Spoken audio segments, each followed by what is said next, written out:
Good morning, Dunamis, and welcome this morning. It's Saturday. It's cool, and this is perhaps our new edition of Men's Breakfast, just for this short time of this season. And so I'd like to welcome you all, welcome all you men, and I guess because we're not in church, it's welcome everybody who chooses to tune in this morning and share this Men's Breakfast with us. So thank you to those of you who have never been to one of our Men's Breakfasts. So this is a bit different. But nonetheless, we will run the format this morning just as we always do. And so I pray that you've been blessed, you're well, and you're triumphing and marching along. And normally about this time at our breakfast, but first of all, I hope you're having a nice breakfast. I've got a nice cup of, a Star Wars cup of coffee, which is quite nice, thank you. And feel free to have your breakfast and just move along with us, it'd be great. Now, as I said, we normally have testimonies straight up at our men's breakfast, and I know that I can't hand you the mic at the moment to do that. So save them all up because, when we meet again, and we'll have a great time of sharing and testimonies. But in the meantime, if you want to give me a message, give me a call, and just let me know what God is doing in your life and your work and your family, and great stories of what God is doing. I know there's so much happening. And so look, feel free. I'm here to be there with you and chat about that and just to collate some great things that are happening. And then when we get together a little bit in the near future, not too far away, we'll be able to have a great morning here all together and we'll expound a little bit more. My testimony, seeing I have the floor today. So I'm going to share a couple of my testimonies with you. And, starting up to our live stream we're doing here at church, it came across to a couple of the guys and myself that we had to, as you can see behind me, build a set to do our streaming and our recording. And the funny thing is, these sets run, you probably can't see, they run a long way right behind me for, 40, 50 metres or something. Now, all those sets that you see, except for the instruments and the lighting, was all supplied to us perhaps a year ago. And it's amazing how, Joshua, I remember that God said, I'm the Lord thy God, and I go before you. He's saying, Joshua, I know what you need, and I know what it's going to take to do the job in the future. I've already gone ahead, and I've prepared. And I see that divine providence over this church as well. And on the day when Pastor Sean said, you guys got to build a set, straight away there was like, yes, we do.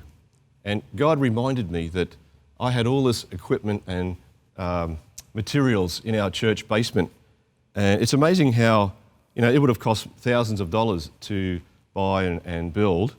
And we had it in our basement just sitting for a year, waiting for this time that God knew that we would need this to do what we're doing today, and as we have done for the past 5 or 6 weeks now. And so, we had that up in a couple of days and we had it all running. And I could not say enough just how much God provided and made this all possible.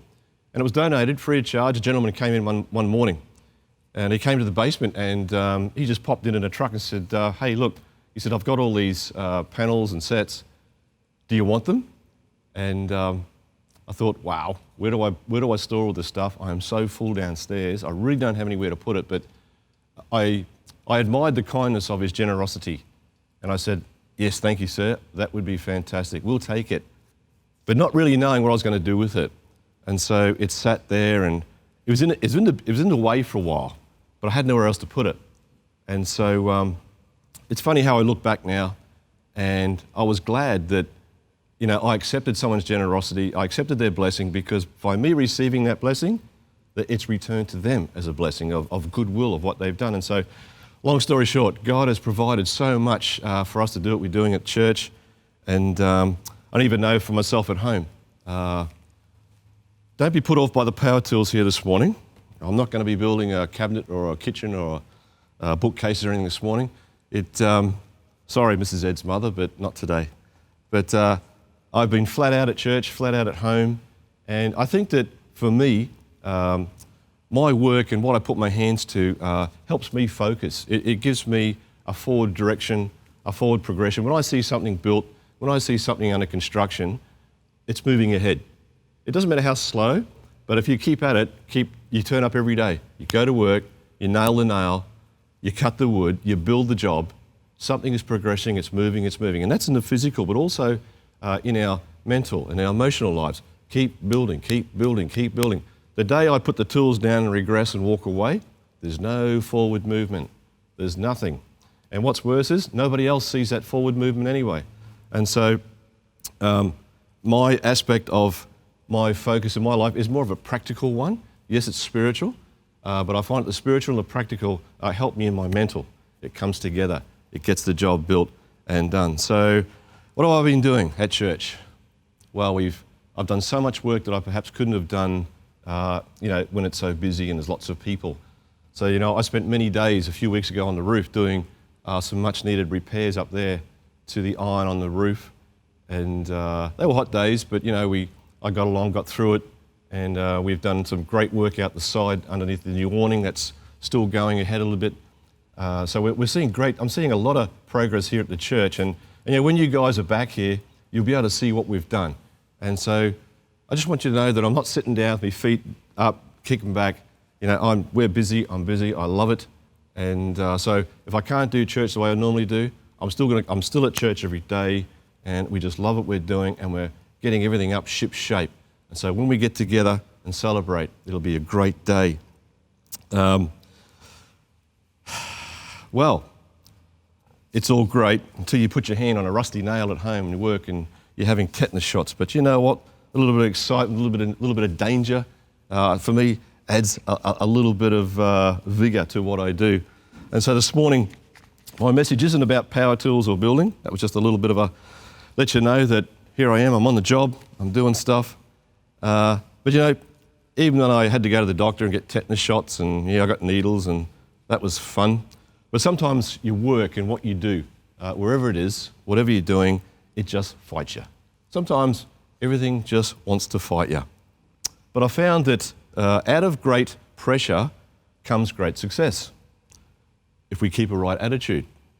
And when I say out of great pressure, for all our aviation nuts out there, if you're into aviation, an aircraft, it actually can't take off or lift or gain height unless it's facing the wind.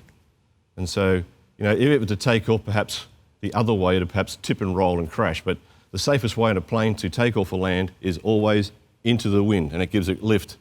And yet, when I see that pressure that approaches that plane to get lift, perhaps we feel pressure coming on us, and we want to turn around and go the other way.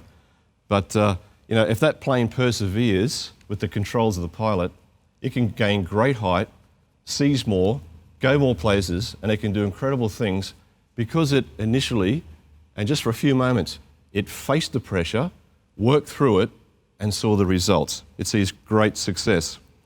And but even so, in that, there's still danger. Even in that approach of a plane taking off the wind, there is still an element of danger, and even what lands is an element of danger.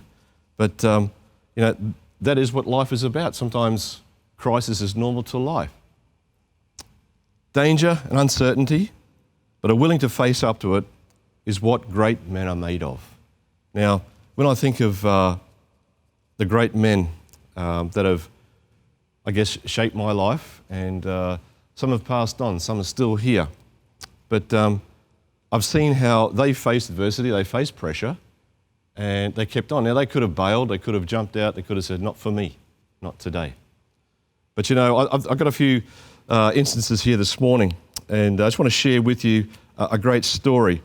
And it's by a gentleman by the name of P.G. Taylor, or otherwise known as Bob by his friends. Now, he was a great Aussie aviation pilot and an ex-fighter pilot in World War I, and incredibly decorated and honoured for what he did. And he was a great friend of Smithy, and who flew the Southern Cross, and Charles Kingford Smith. And they were great buddies, and they would fly and do the most crazy feats of flying that you just wouldn't believe what they did, but they did it, and they loved it. And tragically, eventually, Smithy died, went missing years later. But PG went on to go on to so many great feats of aircraft, of flying and business and mail runs and the like. But on this particular story that I want to share with you this morning, it was roughly about May 1935, and in those days, mail was shipped, and there was no such thing as a plane going perhaps Brisbane to New Zealand. And so it would have to be shipped, and your mail would take, perhaps forever to get there. But not like now with the speed of everything. But Smithy came up with this idea, and he said to P.G. Taylor, he said, I got this daring plan. And every time Smithy would go to Bob with a daring plan, PG would just go, what now, Smithy, what now? And he knew that Smithy was an absolute adventurer.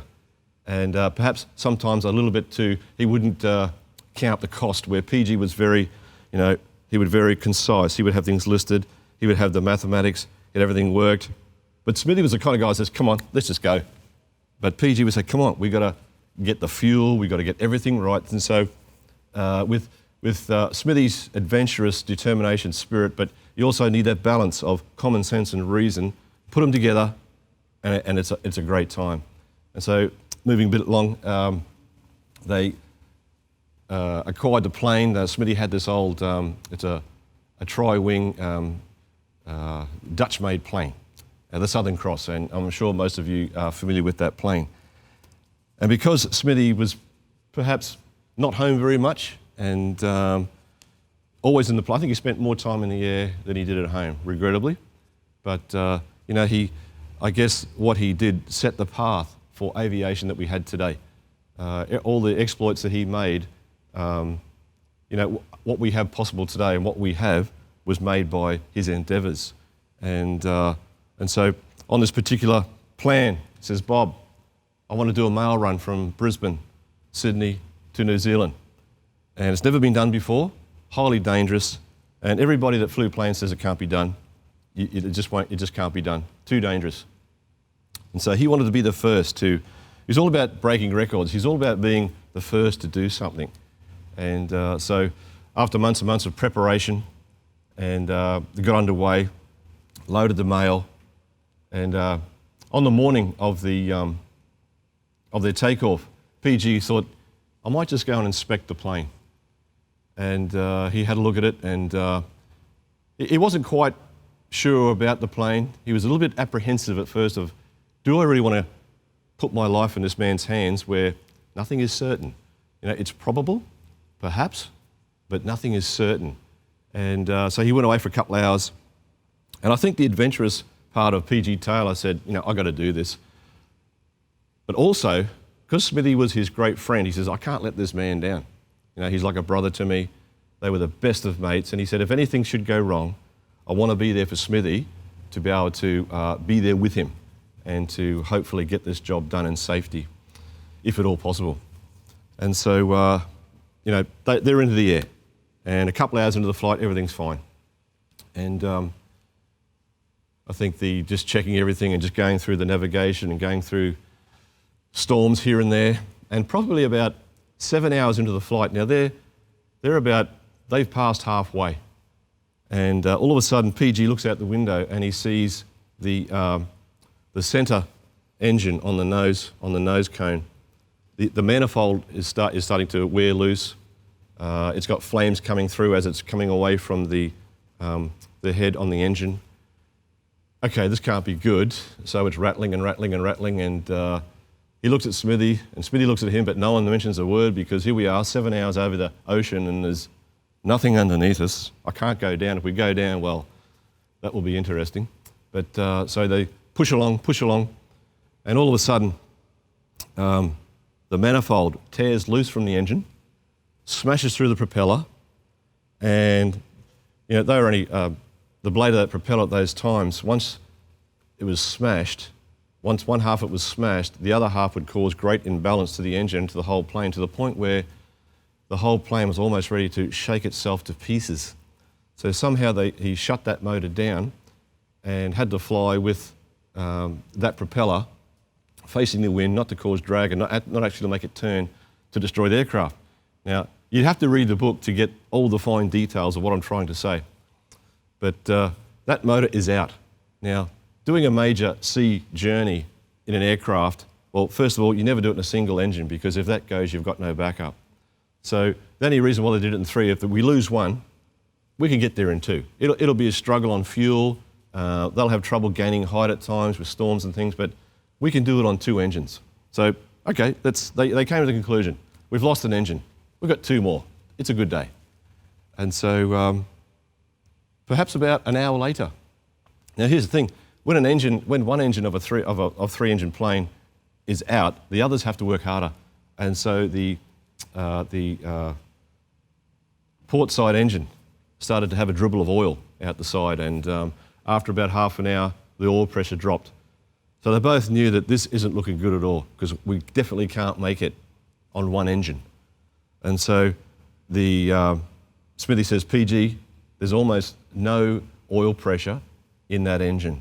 He says, I'm sorry, but it looks like we're going down. He told his radio guy to, send out a message, wire a message to every ship in the area, give our location, hopefully we can stay afloat until they get there. And so the trouble is, even a craft of that size, just landing in the water, it's going to be quite dangerous. And you can be trapped inside with debris and whatnot and not even get out to safety. So it's a worst case scenario that if he had to ditch, he would. But, and so he said to the guys, I'm sorry guys, this looks like it. I can't, I've tried everything, I can't do any more. And so PG, this is the great part I like about this man. He had to make a decision. Do I sit here and die? Do I sit here and do nothing? Or do I do something? Now, there was no certainty that the something that I do would actually work. But you know what? In the spirit of man, you can have not much. But if you think you can do something with it, it will empower you to do so much. It'll empower you to do great things. God says, don't despise small beginnings. If that's all you have, then feel good about it and go with it and do it. And so, or you can put that little thing down and say it's too little, it won't do any good, I might as well just sit here and die. Not this day. PG says, wait a minute, I've got a plan. So it's PG's time to say, Smithy, I've got a plan. Now, they knew that in one of the engines that wasn't running, it was full of oil. So he had this crazy idea of taking the oil out of one engine, transferring it to the other. Now that's a distance of, well, I've actually got to open the door, the window, crawl out and walk along the wings to this engine, undo the caps and pour oil in it. And so this was his crazy plan. Now, without going too far into that, you know where I'm going. He actually spent so many hours on their return trip. They had to turn around and come back home. So it was about 11 hours of PG just draining oil out of one engine, putting it into a coffee thermos. Had to dump his coffee, unfortunately, but anyway. Filled his coffee thermos full of oil, and he'd pour that into a suitcase, and then he'd carry that out to the engine, and he'd do the whole thing over again, pour it in the engine. Now, funny enough, every time he did that, the oil pressure came up for perhaps an hour. But he did that, and they struggled back to the Australian coastline and landed. Now, that only became possible because one man, he had a choice to make. We're in a difficult situation, difficult time right now. Will I make the most of what I have, or do I just be like everybody else and succumb to it? Well, great men don't succumb to what everyone else does. Great men aren't conformed to the ways of the world. Great men do something which perhaps at times looks really ridiculous. It may seem dangerous, but you know what? Their motive is to not sit and die. I'm going to do something about this. And so that's what I love about PG. He made a decision, and you know what? He saved the lives of all those men. And his story goes down in history. And it almost reminds me of Jonathan. And when Saul and Jonathan, the Israelites were, they were at odds with the Philistines. And on one particular day, there's a bit of a standoff between Saul and the Philistines. Now, Jonathan comes across as a bit like PG. He's not like everybody else. He has a different spirit. He's not one, perhaps like his father leaders, just to sit here and die and see what happens. No, he says, I'm going to initiate something here. I'm not going to sit here and die. I'm going to initiate something. Now, he didn't know if he'd have success, but he believed in God. He knew that God would come to his aid.